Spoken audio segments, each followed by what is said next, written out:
Hello friends, आज का topic है इलेक्ट्रिकल पावर ट्रांसमिशन, जिसको हम basic of electrical power transmission की भी बोल सकते हैं। ठीक है, आज का टॉपिक में हम 4 इंपॉर्टेंट पॉइंट के ऊपर बात करेंगे। पहला हो गया जो हमारा इलेक्ट्रिकल पावर ट्रांसमिशन एक्चुअली होता क्या है, ठीक है, और जनरेशन कैसे होता है ये। सेकेंड चीज़ हो गया उसका जो सिंगल लाइन डायग्राम है, उसमें हम थरोली समझेंगे कि एक्चुअली कैसे कैसे और कौन सा स्टेज में काम करता है। उसके बाद हम बात करेंगे टाइप्स ऑफ ट्रांसमिशन सिस्टम, मतलब ट्रांसमिशन सिस्टम का कितना टाइप्स रहता है और वो क्या क्या रहता है। उसके बाद जो ट्रांसमिशन सिस्टम में हमारा कुछ मेन एलिमेंट लगता है, उसके बारे में बात करेंगे। तो चलिए पहले हम शुरू करते हैं, हमारा इलेक्ट्रिकल पावर ट्रांसमिशन क्या होता है। ठीक है, electrical power transmission is a process of transmit of electrical power from a power plant और a power base to the place where the consumed also known as load centre. मतलब जो electrical transmission एक process होता है जिसके ज़रिए हम electrical power को ट्रांसमिट करते हैं एक पावर प्लांट से या एक पावर बेस से हमारा कंज्यूमर के पास, जिसको हम लोड सेंटर भी बोल सकते हैं। ठीक है, तब combine of transmission and distribution network is part of electricity delivery known as electrical grid. मतलब जो कम्बिनेशन होता है ना, transmission network and distribution network, ये दोनों का कम्बिनेशन में जो नेटवर्क होता है उसको हम पावर ग्रिड या इलेक्ट्रिकल ग्रिड भी बोलते हैं। ठीक है, अभी मैं आपको क्लियरली और एक समझा देता हूँ सिंगल लाइन डायग्राम में। चलिए सिंगल लाइन डायग्राम पर चलते हैं। देखो, सिंगल लाइन डायग्राम हमारा यहाँ से शुरू होता है। सिंगल लाइन डायग्राम से पहले स्टेज में होता है हमारा पावर प्लांट। तो पावर प्लांट में क्या होता है ना, हमारा मेनली 11 kV का ही नॉर्मली जो इलेक्ट्रिसिटी पावर जनरेट होता है, लेकिन कहीं कहीं देखते हो आपने 6 kV से लेकर ये हमारा 25 kV तक भी जनरेट होता है। लेकिन मेनली हमारा यूरोप हो जाए या इंडिया हो जाए, वहाँ पर 11 kV का ही हमारा पावर जनरेट होता है।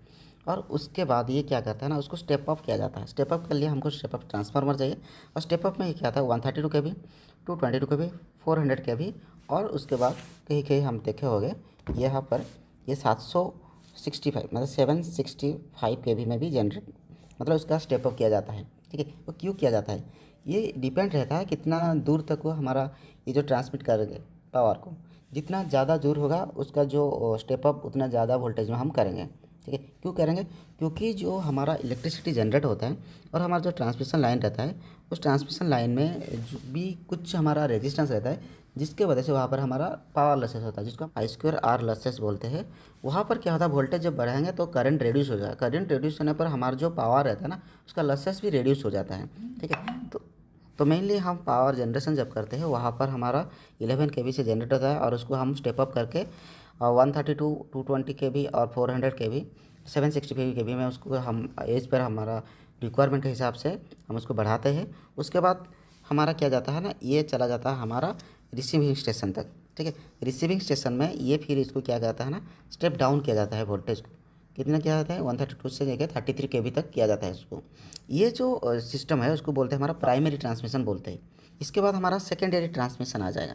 तो सेकेंडरी ट्रांसमिशन में क्या होता है, ये 33 kV टू 11 kV को इसको फिर से स्टेप डाउन किया जाता है।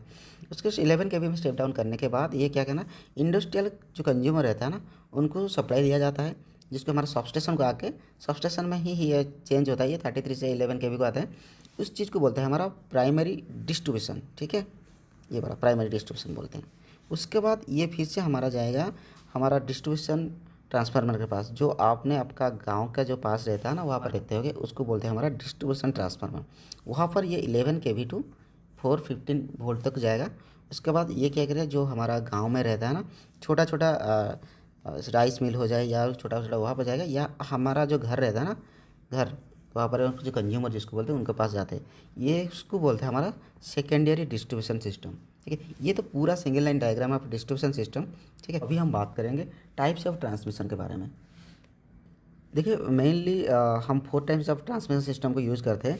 एक हो जाए हमारा single phase AC system, 2 phase AC system, उसके बाद हमारा 3 फेज AC सिस्टम, उसके बाद हमारा DC सिस्टम की आजकल पॉपुलर होते जा रहा है, तो कहीं पर DC सिस्टम की यूज़ करते हैं। तो हमारा जो सिंगल फेज AC सिस्टम रहता है उसमें हमारा क्या रहता है, single phase 2 wire, single phase 2 wire with mid point earthing, single phase 3 wire. ये आपका गांव में ये चीज़ देखा होगा। अभी बात करेंगे 2 फेज AC सिस्टम के बारे में, जिसमें आ गया 2 phase 3 wire, 2 phase 4 wire system रहता है। उसके बाद हमारा आ गया 3 phase AC system. 3 phase AC system में आता है 3 phase 3 wire system, 3 phase 4 wire system. ठीक है, जिसमें न्यूट्रल रहता है और 3 फेज रहता है। और उसके बाद हमारा जो लास्ट है DC सिस्टम, कहीं पॉपुलरली अभी हो रहा है और इसको यूज़ भी किया जा रहा है।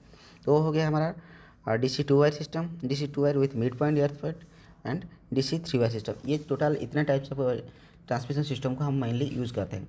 अभी जो हमारा लास्ट पॉइंट है उसमें बात करेंगे, जो है हमारा मेन एलिमेंट क्या क्या हमारा ट्रांसमिशन सिस्टम में लगता है।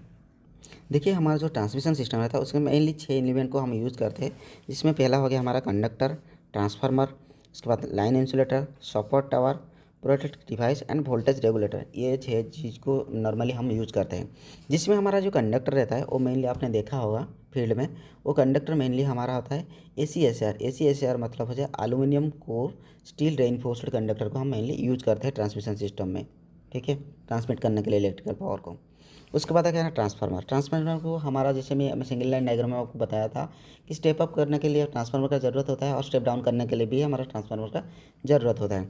उसके बाद आ गया हमारा लाइन इंसुलेटर। लाइन इंसुलेटर का काम क्या होता है ना, हमारा जो कंडक्टर आता है ना उस कंडक्टर को सपोर्ट करता है, उसके साथ साथ जो सपोर्ट टावर रहता है, सपोर्ट टावर से कंडक्टर को बीच में एक इंसुलेशन क्रिएट करता है, ठीक है। उसके बाद आ गया सपोर्ट टावर। सपोर्ट टावर का काम क्या होता है, वो मेनली सपोर्ट टावर जो होता है ना, ये क्या कहता है ना, हमारा कंडक्टर जो रहता है उसको सपोर्ट करता है ताकि वो नीचे ना आए और उस कंडक्टर एक स्ट्रेंथ के साथ झूला रहे, ठीक है। उसके बाद प्रोटेक्टिव डिवाइस। प्रोटेक्टिव डिवाइस में हमारा जो आता है वो मेनली क्या कहता है, हमारा लाइटिंग अरेस्टर आता है, सर्किट ब्रेकर आता है, रिले आता है और ग्राउंडिंग वायर भी कहीं कहीं आता है, ठीक है। उसके बाद लास्ट जो होता है ना हमारा voltage regulator. Voltage regulator actually हमको इसलिए ज़रूरत पड़ता है ताकि हमारा जो परमिसेबल वोल्टेज जो होता है ना, जिसको हम कंज्यूमर को देने के लिए चाहते हैं या उनके साथ प्रॉमिस किए हैं, उस चीज़ को मेंटेन करने के लिए हमारा वोल्टेज रेगुलेटर का ज़रूरत होता है। तो ये था आज का जो मेन टॉपिक था, basic of electrical power transmission. अगर मेरे वीडियो आपको अच्छा लगा तो लाइक कीजिए, शेयर कीजिए, सब्सक्राइब जरूर कीजिए। Thank you.